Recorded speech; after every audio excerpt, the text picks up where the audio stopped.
Hi friends, welcome to my channel. இன்றைக்கி Chennai super Kings IPL ஆக்ஷனில் எந்தெந்த பிளேயர் எடுத்துருக்காங்க வாங்க பார்க்கலாம்.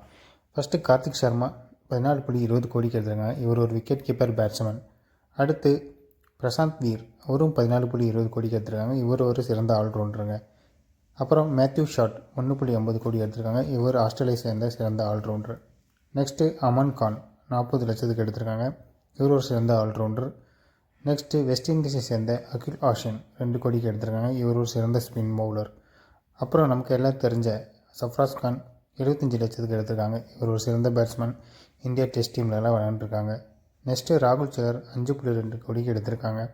இவர் ஒரு சிறந்த ஸ்பின் பவுலர். நெக்ஸ்ட்டு பார்த்திங்கன்னா நியூசிலாந்தை சேர்ந்த மேட் ஹென்ரி 2 கோடி எடுத்திருக்காங்க. இவர் ஒரு சிறந்த பவுலர். நெக்ஸ்ட்டு ஜாக் ஃபாக்ஸ் 75 லட்சம் எடுத்திருக்காங்க. இவர் ஒரு சிறந்த ஆல்ரவுண்டருங்க. இதுவும் எதிர்பார்க்கப்பட்ட கேமரான் கீனுக்காக சிஎஸ்கே கடைசி வரை போடுறாங்க. ஆனால் கேகேஆர் 25.5 கோடிக்கு எடுத்துட்டாங்க. அது இல்லாமல் நம்ம மதிஷா பத்திரானாவை 18 கோடிக்கு எடுத்துட்டாங்க. ஆர்சிபி வெங்கடேஷ் ஐயரும் லிவிங்ஸ்டனை எஸ்ஆர்ச்சும் எடுத்துட்டாங்க. சரி ஃப்ரெண்ட்ஸ், இதை பற்றி நீங்கள் நினைக்கிறீங்க? இந்த பிளேஸில் உங்களுக்கு ஓகேவா அப்படின்னு கீழே கமெண்ட் பண்ணுங்கள். மறக்காமல் நம்ம சேனலை சப்ஸ்கிரைப் பண்ண மாதிரி இன்னொரு வீடியோவில் சந்திப்போம். பாய்.